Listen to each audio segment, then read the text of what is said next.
if I'm doing woodworking, I don't want all this stuff on there, and getting on my woodworking and everything. So anyway, that's why I have a dedicated drill. You can use a Sanini drill, but it's just a little wire wheel that has usually a 1/4 inch shank that fits into the chuck on the drill, and it spins, and you can use it in both directions. Now that's one thing that I hate about Dremels, and that is the next.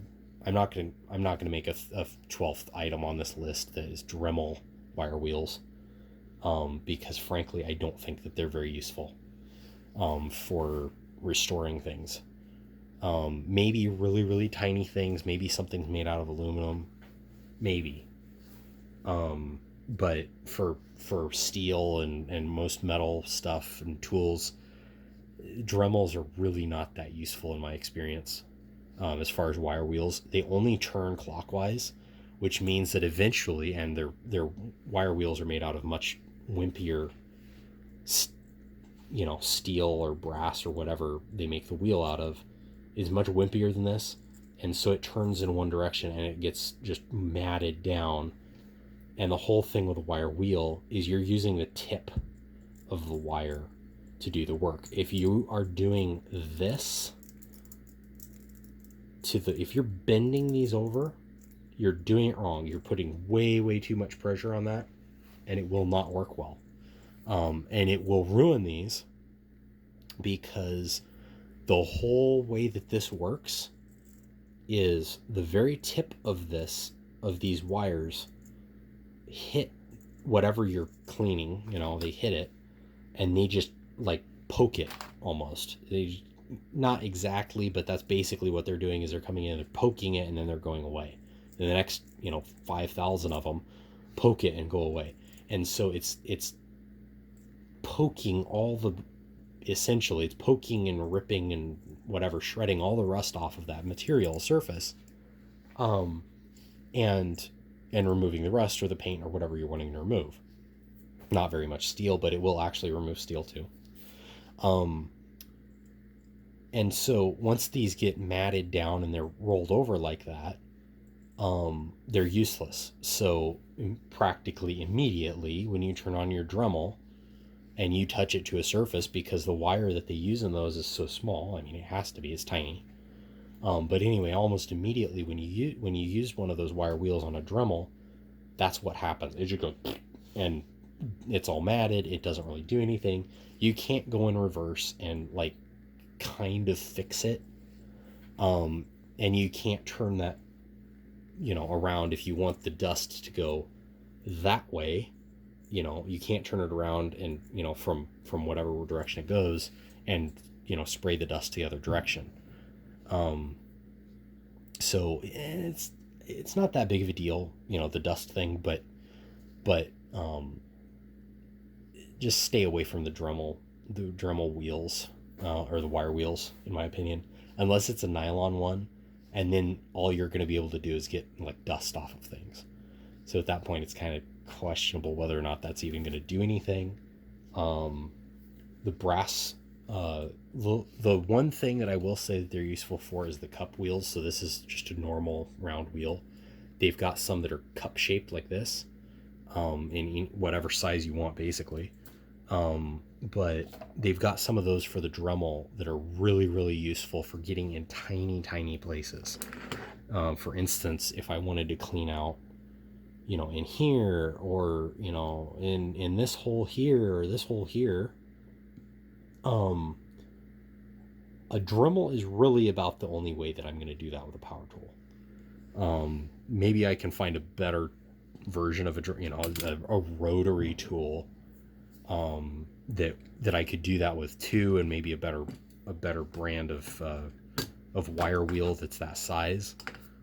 But that basic tool is the only option that you have if you want to use a power tool that I know of anyway.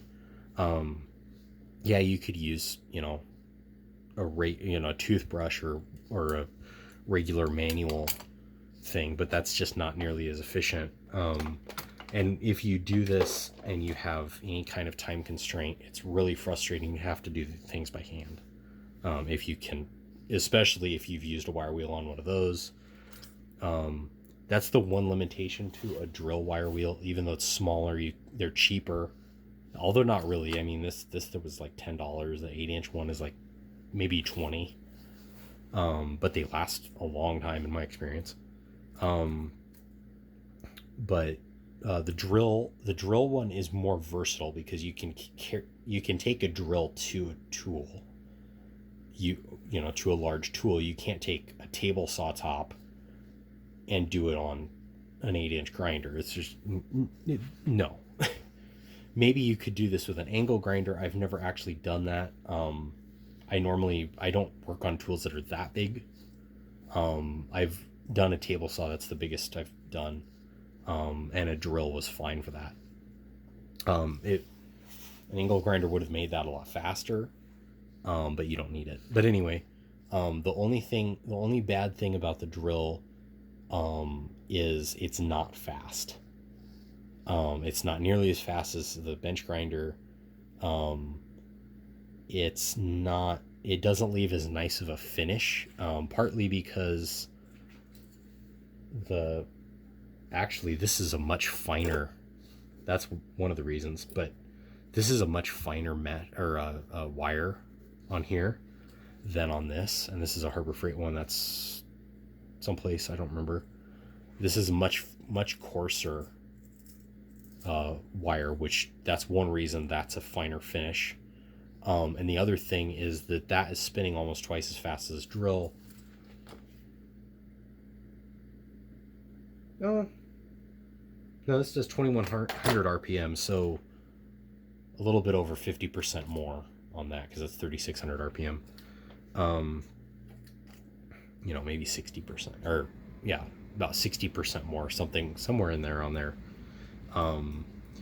So this is spinning at a much slower rate than that is, which also gives a coarser finish because it's not effectively as many wires hitting it at a time or per second or whatever. But anyway, that's number 10 for the bench grinder, and the wire wheel in it, and then number 11 is a drill and a wire wheel in it. And I didn't put a drill on this list because I'm assuming if you are restoring a tool, you have a drill. I didn't put a lot of other things on here because A, I didn't think about it, or B, I just assumed that you have these things. A vise would be a good thing to get. If you can avoid it, don't get one from Harbor Freight or super cheap ones like that. Get nice ones. If you can't afford it, like me, then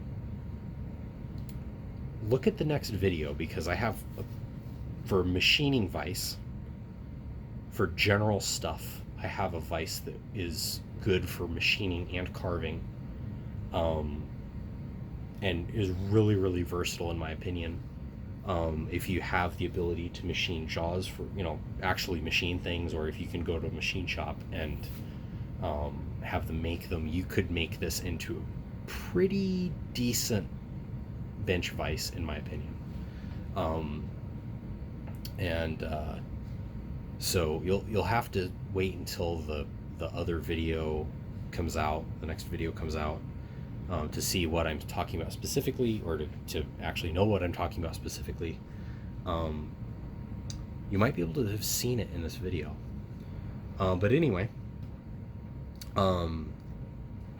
but that's my that's my 11 things. I'm not going to recap them audibly because I honestly probably forgot the first 5. But that's my top 11 things for restoring tools. The 12th bonus item that I'm not really going to show either would be Evapo Rust. That stuff is amazing. It's very good. I would get the 3-gallon bucket. It's about $60 or something. You can get a lot of use out of that. It comes, the big thing is it's a fairly deep bucket. It's probably 16 or 18 inches deep. It's got three gallons of Evapo Rust stuff that is safe on most metals. You can put pliers or whatever in there, that kind of thing. it'll take the rust off of it. It will not eat the steel like, if you left it in vinegar for a month or whatever, whatever it takes to remove the rust off of something in vinegar, it's going to be eating the regular metal too. Once it gets down to that, it starts eating whatever's in there because it's an acid. Um, the same thing with like citric acid, that kind of thing. It's not exactly safe. I wouldn't want to use it on an antique because, whatever. But Evapo Rust doesn't do that. It does it to a small degree, and it discolors the steel slightly. I kind of like the way it discolors the steel. I think it makes it look like it's got a patina. It kind of darkens it a little bit. So I don't mind that usually, but I don't really care about that. That's not that big of a deal. What the surface finish of the thing looks like anyway when I'm done with it. Because I'm either going to paint it or it's going to be bare metal, and it doesn't really matter to me one way or another. The thing that's cool about Evapo Rust, though, is that it works very fast, and that 3-gallon container actually comes with its own little basket with a handle and everything, so you can put a bunch of stuff, parts and tools and whatever you need in that basket, lower that into this stuff, and then when you pull it out, all of your stuff, all of those things come out with it. Now it's got like 3/8 inch holes or whatever in there, so small parts would fall through, but for the most part you can put a bunch of parts and tools and whatever in there, and pull it out, and you've got all that there. You don't have to reach your hand into this stuff and fish out little pieces that get caught in the corners and all that. It is safe. It's environmentally safe, and it is non-toxic, I believe. Don't quote me on that. Go look it up on their website. They do not require gloves. They do recommend gloves, and I do recommend gloves. I've gotten it on me. It hasn't killed me, but it is very sticky and gross substance. It's really liquidy. It's like a water. But once it like if you dipped your hand in it or whatever and it starts drying, then it becomes this really sticky stuff. It gets all over the outside of the bucket and stuff. It's weird. It's hard to explain, but it's not very pleasant to be around. It doesn't stink or anything. It's it's not going to eat your hand off or anything unless you left it in there for a long time.